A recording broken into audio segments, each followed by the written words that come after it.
সহজ লেসনে তোমাদের সকলকে স্বাগত। আজকের এই ভিডিওতে আমরা অষ্টম শ্রেণীর তৃতীয় পর্যায়ক্রমিক মূল্যায়ন 2024 সালের ইতিহাস বিষয়ে সিলেবাস নাম্বার বিভাজন এবং সম্পূর্ণ উত্তর সহ প্রশ্নপত্র সম্পর্কে আলোচনা করব। তো চলো এই ভিডিওতে আমরা ক্লাস 8 এর থার্ড ইউনিট টেস্ট 2024 হিস্ট্রি সাবজেক্টের সিলেবাস, মার্কস, রিভিশন এবং এই মডেল কোশ্চেন পেপারটির উত্তরগুলো দেখে নিই। দেখো, প্রথমে আমরা সিলেবাসটি দেখে নেব। তোমাদের 3 নম্বর যে অধ্যায় রয়েছে ঔপনিবেশিক কর্তৃত্ব প্রতিষ্ঠা, 5 নম্বর হচ্ছে ঔপনিবেশিক শাসনের প্রতিক্রিয়া, সহযোগিতা ও বিদ্রোহ, 6 নম্বর জাতীয়তাবাদের প্রাথমিক বিকাশ, 7 নম্বর ভারতের জাতীয় আন্দোলনের আদর্শ ও বিবর্তন, 8 নম্বর হচ্ছে সাম্প্রদায়িকতা থেকে দেশভাগ, এরপর 9 নম্বর হচ্ছে ভারতীয় সংবিধান, গণতন্ত্রের কাঠামো ও জনগণের অধিকার। এই অধ্যায়গুলো তোমাদের পড়তে হবে তোমাদের ফাইনাল পরীক্ষার জন্য। এবার দেখো তোমাদের নাম্বার বিভাজনটা কিভাবে করা হবে, অর্থাৎ কি ধরনের প্রশ্ন দেওয়া থাকবে পরীক্ষায়। তোমাদের তৃতীয় পর্যায়ক্রমিক মূল্যায়ন পরীক্ষায় পূর্ণমান দেওয়া থাকবে 70 নম্বর এবং 2 ঘন্টা 30 মিনিট সেখানে সময় দেওয়া থাকে। প্রথমে 14টি এমসিকিউ প্রশ্ন দেওয়া থাকবে, ঠিক আছে। দেখো, এই 14টি এমসিকিউ প্রশ্ন তোমাদের 1 নম্বর মানের প্রশ্ন, এগুলো সঠিক উত্তর বেছে নিয়ে লিখতে হবে। তো প্রথম দুটি অধ্যায় থেকে তোমাদের 3টি করে এমসিকিউ প্রশ্ন দেওয়া থাকবে এবং পরের অধ্যায়গুলি থেকে 2টি করে এমসিকিউ প্রশ্ন দেওয়া থাকবে। এরকম ভাবে 14টি কিন্তু এসএকিউ প্রশ্ন দেওয়া থাকবে, যেগুলোর এক কথায় উত্তর লিখতে হবে। এগুলো হচ্ছে 1 নম্বর মানের প্রশ্ন। এগুলো তাই তোমাদের প্রথম দুটো অধ্যায় থেকে 3টি করে দেওয়া থাকবে, পরের অধ্যায়গুলো থেকে 2টি করে প্রশ্ন দেওয়া থাকবে। এরপর হচ্ছে দেখো, তোমাদের 2 নম্বর মানের প্রশ্নের উত্তর লিখতে হবে 6টা, 6 দুগুণে 12 নম্বর। ওকে, প্রতিটা অধ্যায় থেকে একটি করে 2 নম্বর মানের প্রশ্নের উত্তর তোমাদের লিখতে হবে। এখানে তোমাদের কিন্তু এক্সট্রা প্রশ্নও দেওয়া থাকবে। এরপর হচ্ছে 3 নম্বর মানের প্রশ্ন লিখতে হবে তোমাদের 5টা, 3 5 15 নম্বর। দেখো, প্রথম যে অধ্যায়টি রয়েছে এই অধ্যায় থেকে 3 নম্বর মানের প্রশ্ন সাধারণত দেওয়া থাকবে না, পরের অধ্যায়গুলি থেকে একটি করে প্রশ্নের উত্তর তোমাদের লিখতে হবে। এরপর 5 নম্বর মানের প্রশ্নের উত্তর লিখতে হবে 3টি, 3 5 15 নম্বর। ওকে, এই যে 5 নম্বর মানের প্রশ্ন, এখানে তোমাদের 3টি প্রশ্নের উত্তর লিখতে হবে। এখানে কিন্তু এক্সট্রা প্রশ্ন দেওয়া থাকবে। এগুলি হচ্ছে তোমাদের, দেখো, এই 3টি অধ্যায় থেকে সাধারণত প্রশ্ন দেওয়া থাকছে, বাকি অধ্যায়গুলো তোমরা পড়বে, ঠিক আছে, 5 নম্বর মানের প্রশ্নের জন্য। তো এরকম ভাবে 70 নম্বরের পরীক্ষা নেওয়া হবে, সেখানে তোমাদের সময় থাকবে 2 ঘন্টা 30 মিনিট। তো চলো এখন আমরা এই প্রশ্নপত্রের উত্তরগুলো দেখে নিই। তার আগে অবশ্যই তোমরা চ্যানেলটিকে সাবস্ক্রাইব করে রাখবে এবং বেল আইকনে প্রেস করার পর অল অপশনটিকে সিলেক্ট করবে এবং ভিডিওটিতে অবশ্যই লাইক করবে, ভিডিওটি বন্ধু বান্ধবের সঙ্গে শেয়ার করবে। আর এই সমস্ত প্রশ্নোত্তরের পিডিএফ ফাইলগুলো আমাদের সহজ লেসন অ্যাপের মধ্যে দেওয়া থাকবে, অ্যাপের লিঙ্ক ডেসক্রিপশন বক্সে দেওয়া আছে, সেখানে তোমরা ভিডিওর পাশে কিন্তু পিডিএফগুলো পেয়ে যাবে। পিডিএফগুলো নিজেদের ফোনে চাইলে ডাউনলোড করে নিতে পারবে। দেখো, এই প্রশ্নপত্রের 1 নম্বর থেকে সঠিক উত্তরটি নির্বাচন করে লিখতে বলা হচ্ছে এবং 14টি প্রশ্ন দেওয়া আছে, প্রশ্নের মান 1 নম্বর করে। প্রথমে দেওয়া আছে 1 নম্বর দাগে, ভারতের ব্রিটিশ প্রশাসনকে দুর্নীতিমুক্ত করার উদ্যোগ গ্রহণ করেছিলেন Lord Warren Hastings, Lord Cornwallis, Lord Dalhousie, Lord Canning. তো এক্ষেত্রে আমাদের সঠিক উত্তরটি অপশন খ হবে, লর্ড কর্নওয়ালিস। 2 নম্বর দাগে, কলকাতায় হিন্দু কলেজ প্রতিষ্ঠা করা হয় 1800 খ্রিস্টাব্দে, 1802 খ্রিস্টাব্দে, 1817 খ্রিস্টাব্দে, 1818 খ্রিস্টাব্দে।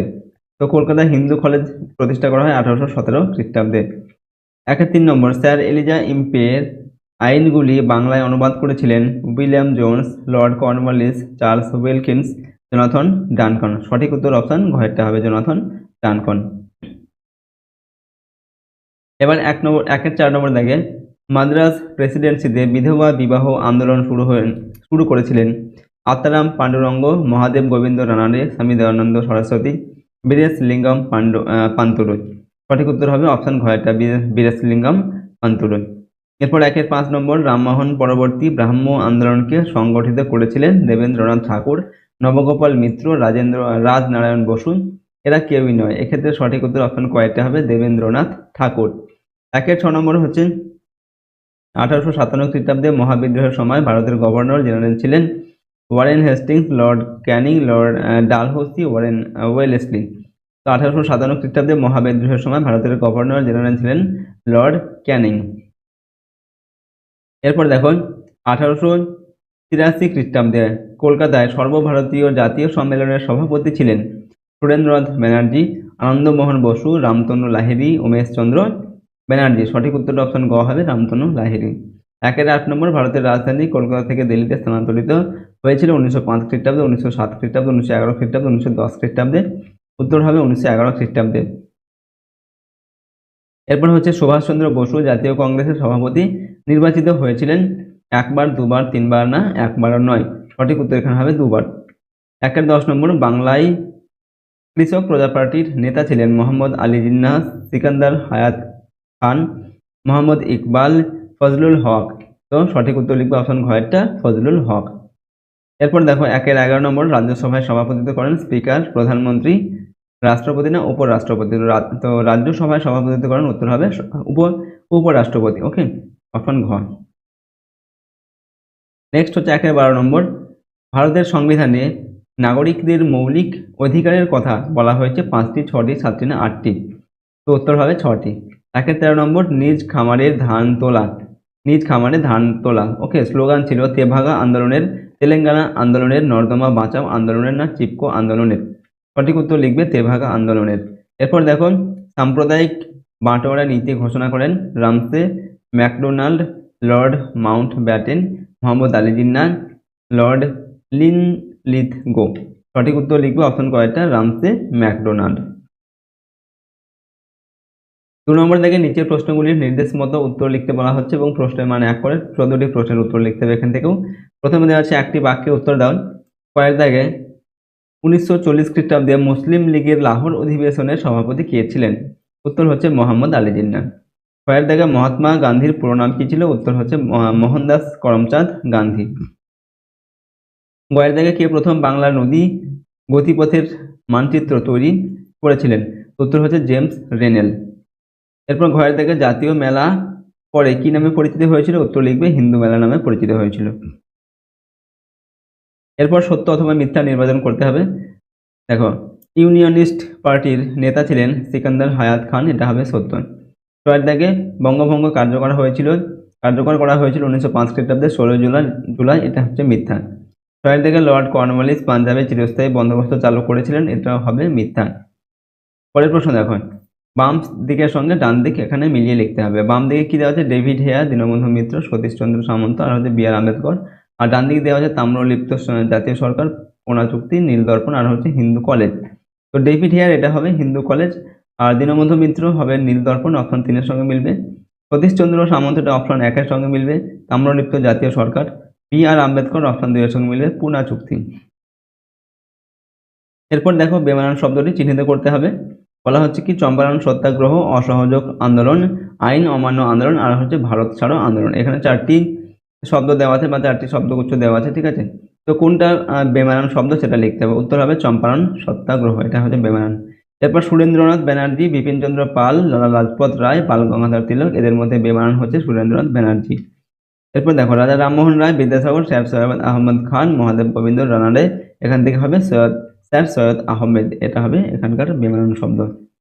এবার দেখো, 3 নম্বর দাগে নিচের প্রশ্নগুলির সংক্ষিপ্ত উত্তর লিখতে হবে। প্রশ্নের মান 2 নম্বর করে, 6টি প্রশ্নের জন্য 12 নম্বর দেওয়া আছে। কয়ের দাগে নরমপন্থী কাদের বলা হয়? কাদের বলা হতো? উদাহরণ দাও। অথবা বঙ্গভঙ্গের পিছনে ঔপনিবেশিক সরকারের যুক্তি কি ছিল? তো এখানে দেখো 2টি করে প্রশ্ন দেওয়া আছে, যে কোনো একটির উত্তর তোমাদের লিখতে হবে। তো আমি প্রথম প্রশ্নের উত্তর তোমাদের লিখে দেখাচ্ছি। দেখো, নরমপন্থী কাদের বলা হতো না, জাতীয় কংগ্রেস প্রতিষ্ঠার প্রথম পর্বে 1885 থেকে 1905 খ্রিস্টাব্দ যেসব কংগ্রেসী নেতা ব্রিটিশদের কাছ থেকে নিবেদন নীতির মাধ্যমে ভারতবাসীর দাবি দাবা আদায় করতে চেয়েছিলেন, তারা নরমপন্থী নামে পরিচিত। কয়েকজন নরমপন্থী নেতা হলেন উমেশচন্দ্র বন্দ্যোপাধ্যায়, দাদাভাই নৌরাদি, গোপাল কৃষ্ণ গোখলে, সুরেন্দ্রনাথ বন্দ্যোপাধ্যায় প্রমুখ। এরপর রয়েছে ক্ষয়ের দাগের প্রশ্ন। 1784 খ্রিস্টাব্দে পিটির ভারত শাসন আইন কি? অথবা উইলিয়াম জোন্স কি উদ্দেশ্যে প্রাচীন ভারতীয় সাহিত্যগুলি ইংরেজিতে অনুবাদ করেছিলেন? দেখো, আমরা প্রথম প্রশ্নের উত্তরটা লিখছি। পিটের ভারত শাসন আইন 1784 খ্রিস্টাব্দে ব্রিটেনের নতুন প্রধানমন্ত্রী উইলিয়াম পিট একটি নতুন আইন তৈরি করেন, একে বলা হয় পিটের ভারত শাসন আইন। এই আইন অনুসারে একটি বোর্ড অফ কন্ট্রোল তৈরি করা হয়। এই বোর্ডকে কোম্পানির সামরিক ও অসামরিক শাসন ও রাজস্ব ব্যবস্থার পরিচালনার পুরো দায়িত্ব দেওয়া হয়। পাশাপাশি এই আইনে স্পষ্ট বলা হয়েছিল যে ভারতে কোম্পানির সমস্ত প্রশাসনিক কর্তাই গভর্নর জেনারেলের কর্তৃত্ব মেনে চলতে বাধ্য। এর ফলে ভারতে ব্রিটিশ কোম্পানির কার্যকলাপের উপর ব্রিটেনের পার্লামেন্ট নিশ্চিতভাবে নজরদারি করতে পারে। বইয়ের দেখা প্রশ্ন দেখো, 19 শতকের সংস্কার আন্দোলনের 2টি সীমাবদ্ধতা লেখো, অথবা নীল বিদ্রোহের 2জন নেতার নাম লেখো। এখানে আমরা উত্তর লিখছি, নীল বিদ্রোহের 2জন নেতার নাম হচ্ছে বিষ্ণুচরণ বিশ্বাস ও দিগম্বর বিশ্বাস। ঘরের দেখা প্রশ্ন, ভারতীয় সংবিধানে উল্লিখিত ধর্মনিরপেক্ষ কথাটির অর্থ কি? অথবা পশ্চিমবঙ্গের কোন কোন জেলা পরিষদ নেই? তো দেখো, আমরা প্রথম প্রশ্নের উত্তর লিখছি, ধর্মনিরপেক্ষ বলতে বোঝায় ভারত রাষ্ট্রের নিজস্ব কোনো ধর্ম নেই, বিশেষ কোনো ধর্মের পক্ষে বা বিপক্ষে কথা বলা বা বিরোধিতা করা কোনোটি ভারত রাষ্ট্র করবে না। ভারত রাষ্ট্রের মধ্যে একটি নাগরিক অন্যের ধর্ম বিশ্বাসকে আঘাত না করে তার নিজের বিশ্বাস মতো ধর্মাচরণ করতে পারবে, তাই হচ্ছে ধর্মনিরপেক্ষতার অর্থ। ঠিক আছে, পরবর্তী প্রশ্ন দেখো, কুমোর দাগে মুসলিম লীগের উদ্দেশ্য কি ছিল, অথবা সমাজের বিভিন্ন স্তরের মুসলিম জনগণ কেন মুসলমানদের আলাদা রাষ্ট্র গঠনের পক্ষে সাড়া দিয়েছিলেন। এখানে আমরা উত্তর লিখছি।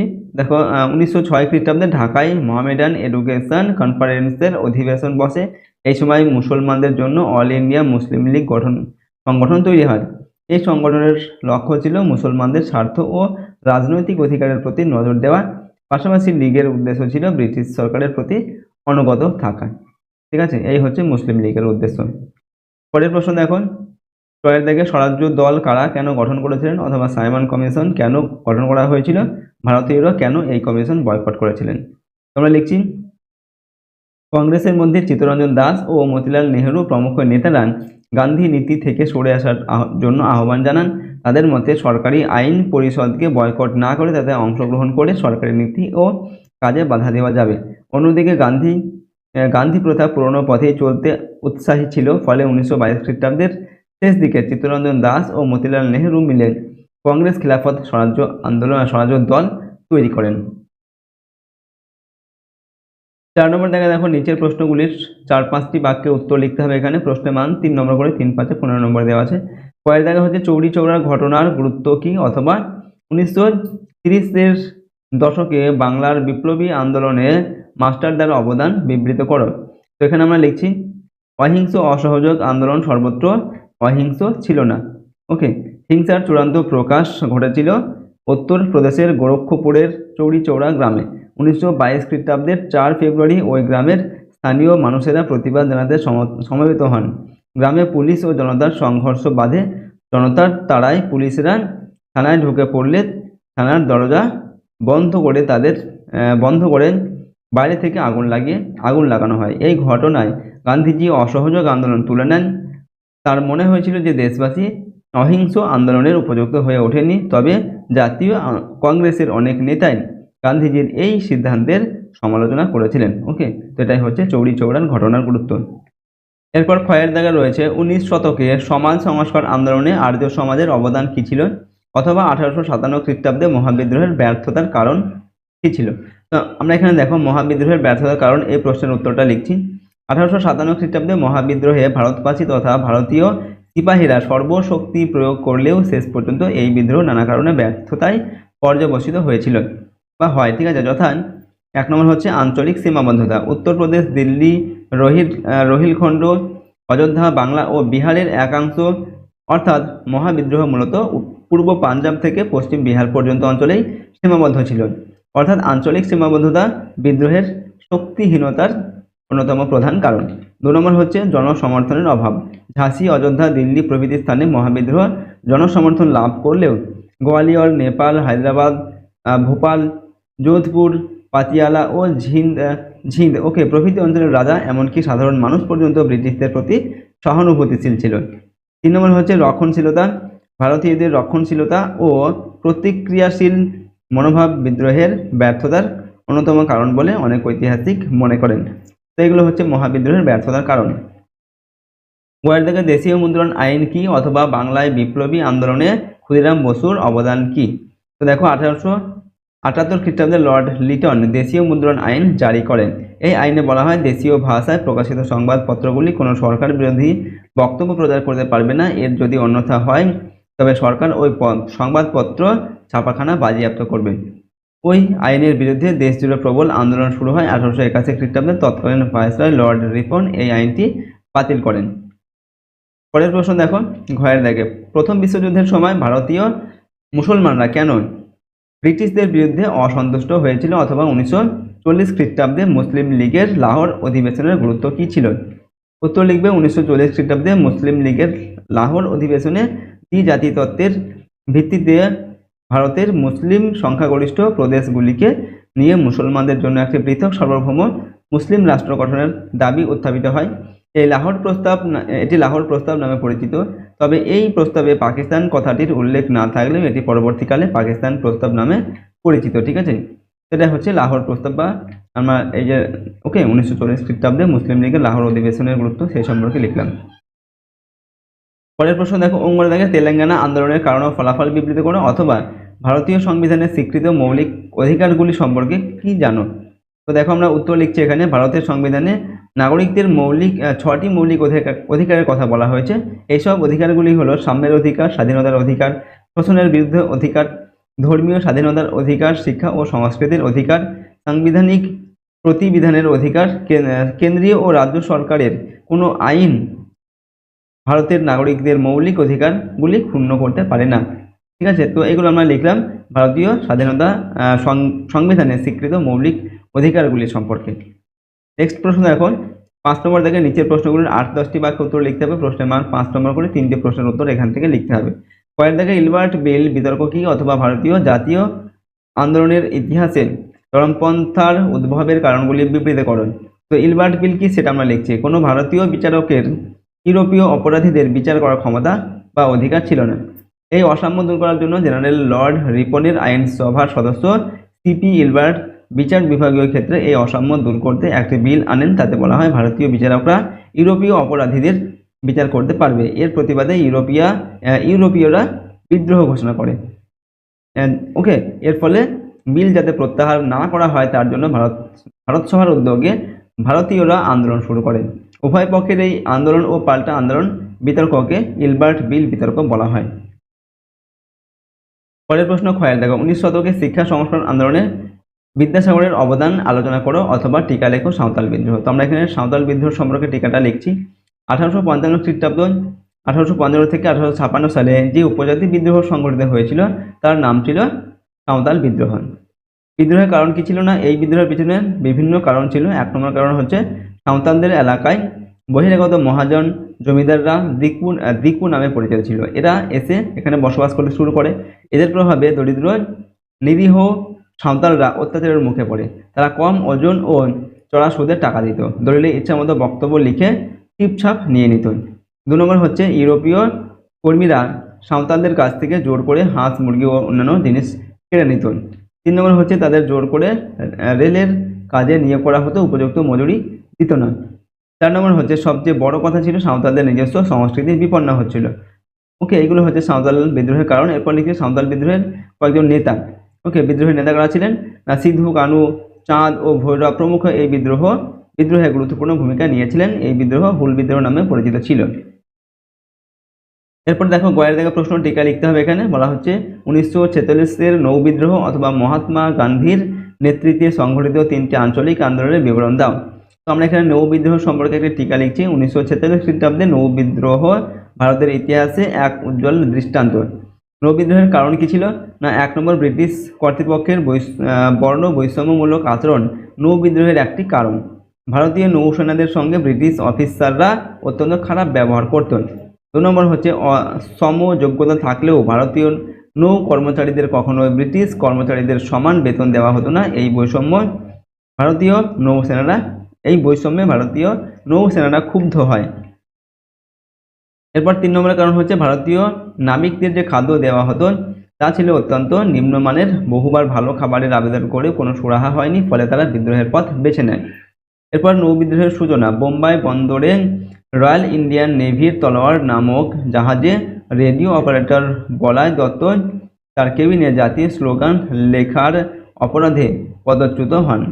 এর প্রতিবাদে রয়্যাল ইন্ডিয়ান নেভির প্রধান সিগন্যালম্যান MS খানের নেতৃত্বে 1500 নাবিক বিদ্রোহ ঘোষণা করে 18 ফেব্রুয়ারি 1946 খ্রিস্টাব্দে। মূল্যায়ন আমরা লিখছি। দেখো, এই বিদ্রোহের ফলে ইংরেজ সরকার স্পষ্টতই বুঝতে পারে যে ভারতে তাদের দিন শেষ হয়ে এসেছে। তা ব্রিটিশ প্রশাসন শেষ পর্যন্ত ক্ষমতা হস্তান্তরের সিদ্ধান্ত নিতে বাধ্য হয়েছিল। তো এইভাবে আমরা নৌ বিদ্রোহ সম্পর্কে টিকাটা লিখলাম। তো দেখো আজকের এই ভিডিওতে আমরা ক্লাস 8-এর তোমাদের 3rd ইউনিট টেস্ট বা ফাইনাল পরীক্ষার হিস্ট্রি সাবজেক্টের আমরা এখানে সিলেবাস, মার্কস ডিভিশন এবং একটি কোশ্চেন পেপারের সম্পূর্ণ উত্তর আলোচনা করলাম। প্রশ্নোত্তরগুলো অবশ্যই তোমরা ভালোভাবে মুখস্থ করে নেবে এবং প্র্যাকটিস করবে। খুবই গুরুত্বপূর্ণ এই সমস্ত প্রশ্নোত্তরগুলো তোমাদের ফাইনাল পরীক্ষার জন্য। যদি আমাদের এই চ্যানেলে তোমরা নতুন হয়ে থাকবে, চ্যানেলটিকে প্লিজ সাবস্ক্রাইব করে রাখবে, প্লাসের বেল আইকনে প্রেস করে অল অপশানটিকে সিলেক্ট করে নেবে এবং ভিডিওটিতে অবশ্যই লাইক করবে, ভিডিওটি বন্ধু বান্ধবের সঙ্গে শেয়ার করবে। এই সমস্ত প্রশ্ন এবং উত্তরের PDF ফাইল পেতে চাইলে আমাদের সহজ লেসন অ্যাপটি ইনস্টল করে রাখবে। সেখানে কিন্তু ভিডিওর পাশে পিডিএফগুলো দেওয়া থাকবে, পিডিএফগুলো তোমরা চাইলে নিজেদের ফোনে ডাউনলোড করে নিতে পারবে। তো চলো আজকের এই ভিডিওটিকে আমরা এখানে শেষ করছি। সম্পূর্ণ ভিডিওটি দেখার জন্য অসংখ্য ধন্যবাদ।